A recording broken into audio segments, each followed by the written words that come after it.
povos todos se congregarem os reinos para servir ao Senhor. Abateu a minha força no caminho e abreviou os meus dias. Dizia eu, Deus meu, não me leve no meio dos meus dias, por cujos anos alcançam todas as gerações. Desde a antiguidade fundaste a terra, e os céus são obra das tuas mãos. Eles perecerão, mas tu permanecerás, todos eles como uma veste envelhecerão, e como uma roupa mudarás, e ficarão mudados. Mas tu és o mesmo, e os teus anos nunca terão fim. Os filhos dos teus servos continuarão, e a sua descendência ficará firmada perante ti. Amém. Deixa eu ver se eu não me esqueço, né? Aqui quando fala, né? Os filhos dos teus servos continuarão. Amém. E a sua descendência ficará firmada perante ti. Esses dias eu estava... Não sei se era ouvindo uma pregação, alguma coisa. E aí, acho que eu precisei ir pro Instagram resolver alguma coisa. Aí, quando eu abri no Instagram, foi mesmo na hora que o pastor Matheus Soares estava dizendo assim... Ele estava perguntando, né? Não sei se os irmãos conhecem. O pastor David Ponyobichu, né? Falou que foi um dos maiores evangelistas da atualidade, né? Ele faleceu agora em 2022, se eu bem me lembro. E aí ele disse, né, que através da vida dele, Deus impactou tantos milhões de pessoas, né? E a igreja que o Senhor, né, levantou através da vida dele, não me lembro agora exatamente o numerário, mas era um numerário bem expressivo. Parece que a igreja assim, mais comporta pessoas, né? E ele estava dizendo que foi um homem que impactou a geração dele, que foi assim, tremendo. Mas o legado dele já está, de certa maneira, se acabando. Porque aí ele falou, né, os percentuais e disse, atualmente na Coreia do Sul, tantos por cento, aí falou da idade, são cristãos. Tipo, pessoas já mais com uma certa idade. E os novos, apenas poucos por cento. Ou seja, se não for passado o legado para essa nova geração, na geração seguinte já não vão nem mais falar em Deus. Porque é apenas um pequeno percentual de jovens que está falando da palavra de Deus. Está sendo alcançado por aquele legado daquele homem. Né? E fala da importância da gente transmitir o legado, né, para os nossos filhos. E não só para os filhos, mas até mesmo para as pessoas que estão ao nosso redor. Como no caso de Moisés. Moisés, pelas misericórdias de Deus, o Senhor estava preparando o tempo todo Josué. O tempo todo Josué estava sendo preparado. Mas pode observar, depois quando os irmãos estiverem estudando a palavra, que Josué não deixa ninguém. Josué falece, aquela geração, pronto. Aí o povo se afasta. Porque tipo assim, eu sou uma geração, tem outra mais nova do que eu. Se eu não passo para aquela geração, a tendência é aquela geração não conhecer a Deus. E aí, né? É que nem eu estava me lembrando, eu estava lá em casa, fazendo alguma coisa antes da gente vir para cá, para a casa do Senhor, e eu estava me lembrando de uma notícia que eu vi uma vez. Um senhor, não sei se ele já tem uns 80 anos, se ele é mais novo, não me lembro. E ele vive há tantos anos dentro de uma máquina, né? Só a cabeça de fora, aqui, o corpo dentro dessa máquina. Porque se for desligado, ele morre. E ele, como ele tem muito dinheiro, né, para dizer que fica vivo até... Aí eu fico pensando assim, se não for a misericórdia de Deus. E talvez, tudo isso porque uma geração, né, houve alguma falha, e aí deixou-se de comunicar a Deus, aquele homem, aquela geração, possivelmente, né? Pode ser uma das causas. E aí, por não conhecer Deus, talvez foi passando as gerações, chegou até ele, uma geração que não conhecia a Deus de maneira alguma, e acredita apenas que o dinheiro é a solução, que ele vai ficar, né? E ali não é nem uma vida, é apenas uma existência amaldiçoada, que você, dentro de uma máquina, o tempo todo, é terrível, né? Você ficar ali vegetando, não pode sair, não toma um banho, é terrível, né? E é isso que a gente vê, não só nesse caso, mas por aí onde a gente olha, no mundo, na televisão, no jornal, né? Porque muitas vezes as pessoas cometem barbaridades. Muitas vezes é por causa que não houve a comunicação de Deus para aquela pessoa. E aí foi passando gerações, se distanciando cada vez mais de Deus, até que chegou um ponto que estava entregue totalmente a algo perverso e se foi. É muito importante a gente, né? Deixa outra coisa que eu falar, mas passou assim o sentido. Se voltar, a gente volta aqui para comentar. Aí agora na lição.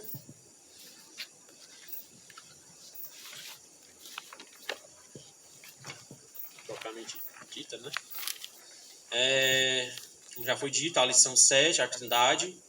Nós já fizemos a leitura do Salmo 99 até o 102. A introdução diz: a palavra Trindade não se encontra na Bíblia Sagrada.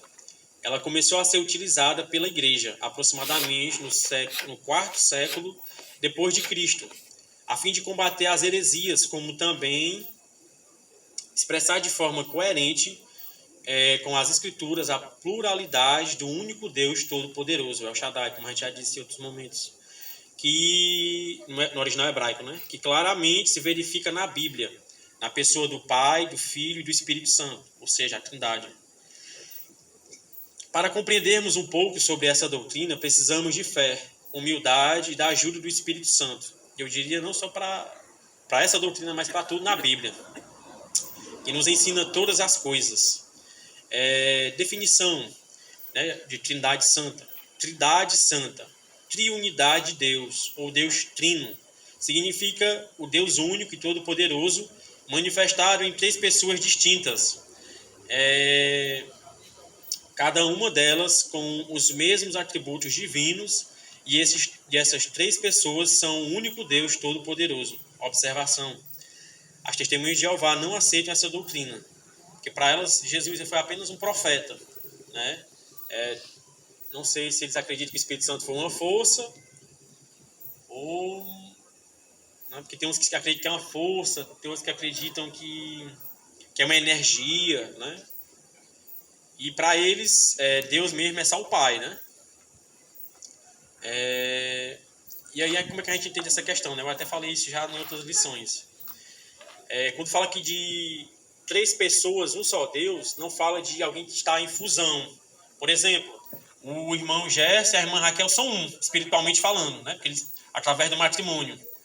Mas com Deus não é assim. Não houve uma fusão entre o Pai, o Filho e o Espírito Santo. Não. Eles sempre foram um. Mais 3. Como? Uma comparação bem singela, mas para a gente ter uma noção.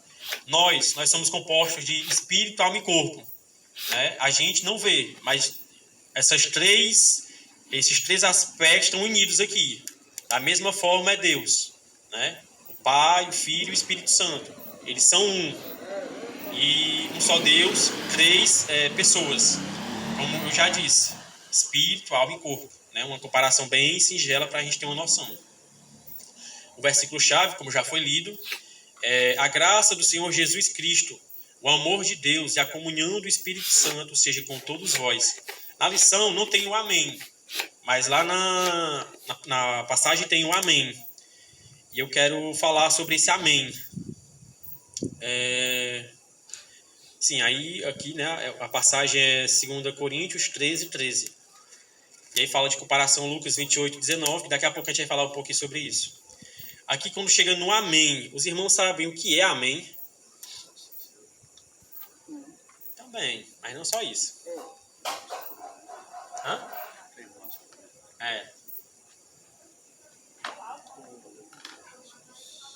Os irmãos têm alguma ideia aí? O que significa o amém?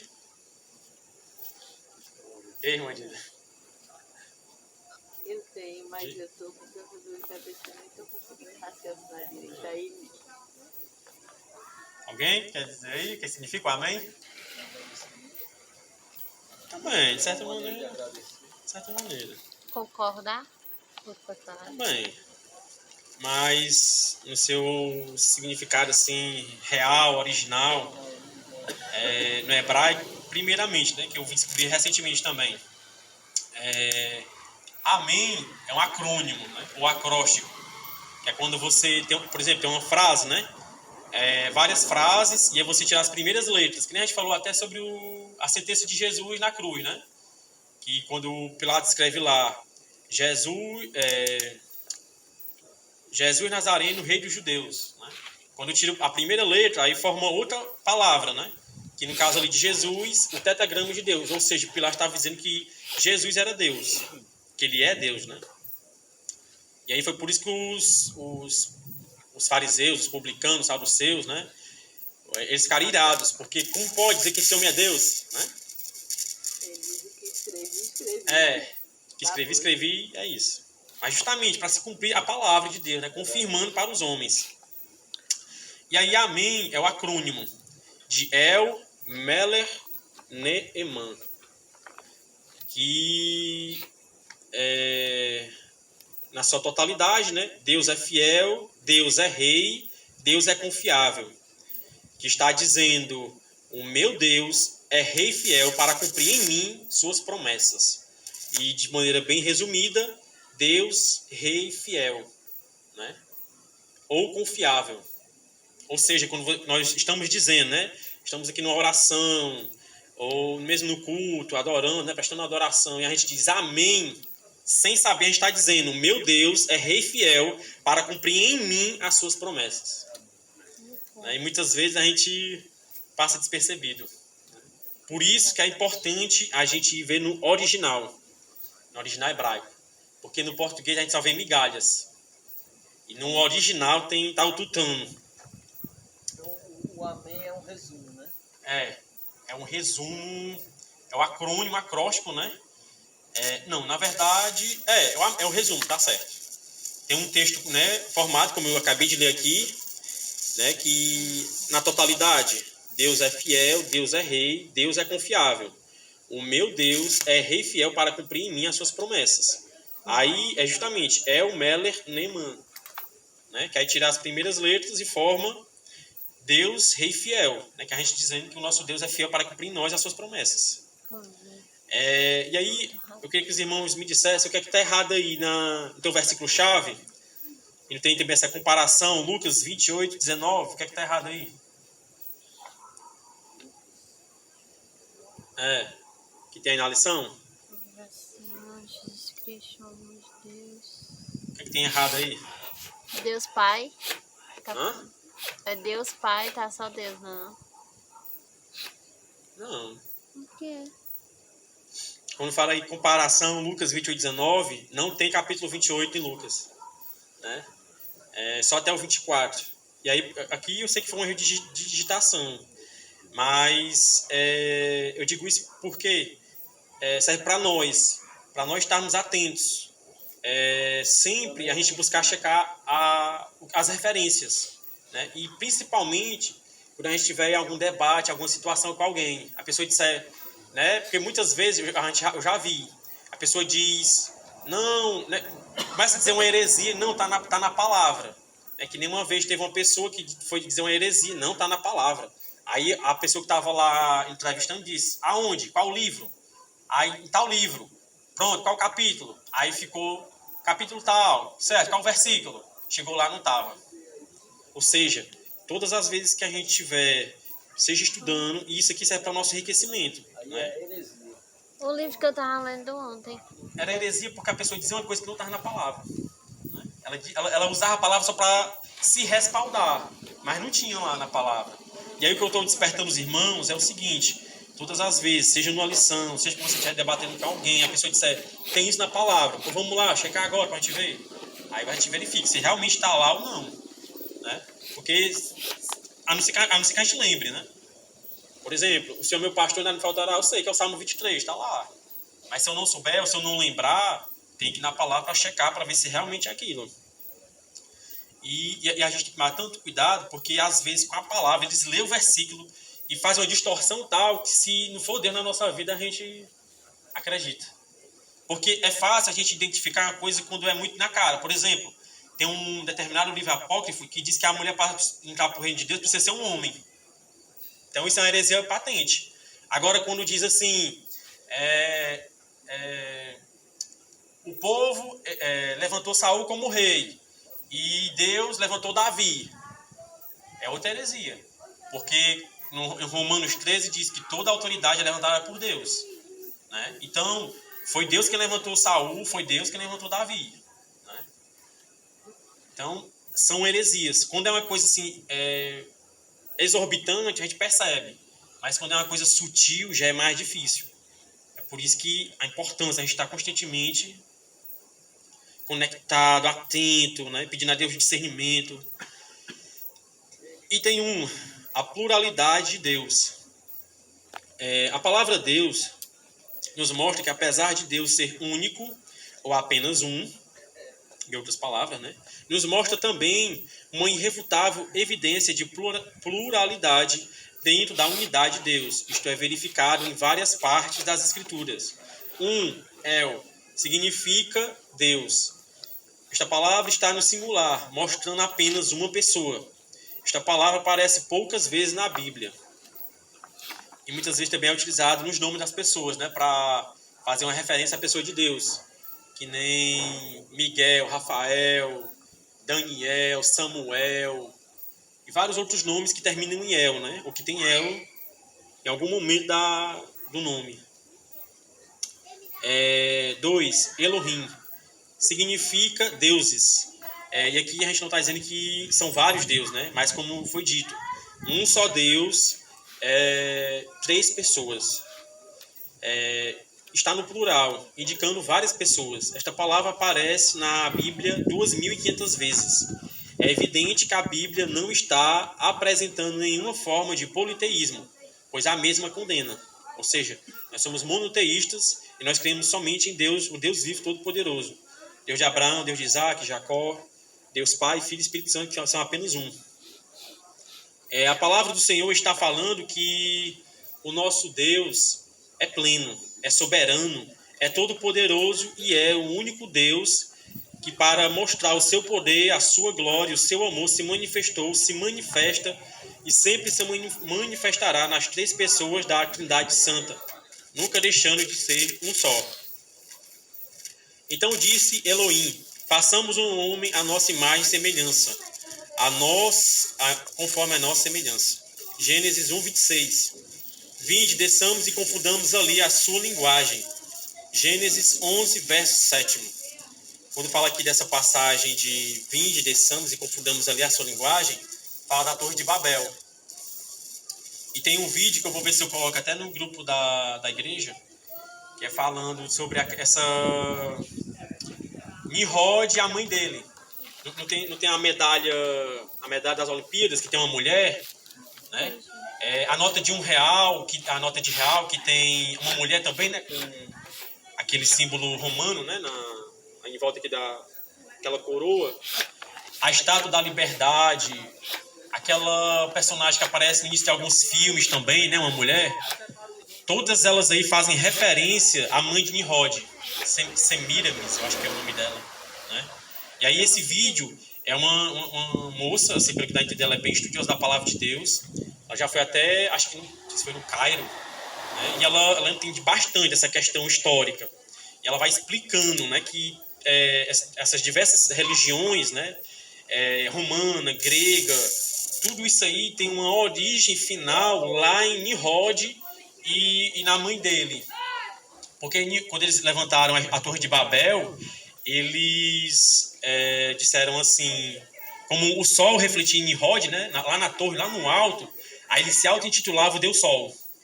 Então, aí começou a surgir as várias religiões pagãs, romana, grega e outras. E aí começou só a mudar os nomes, e até mesmo egípcia, né? Que aí cada uma daquelas entidades ali recebe um determinado nome, mas todas elas têm a sua raiz final lá em Nimrod, na mãe dele.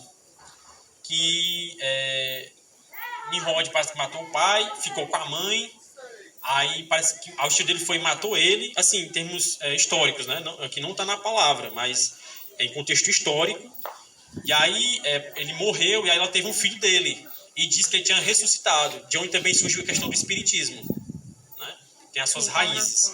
E aí eu vou colocar lá para os irmãos darem uma olhada depois. Eu vi essa semana. Parece que tem muitos vídeos bons, assim, que ela estuda mesmo, assim, a fundo. Então, fez essa questão da Torre de Babel.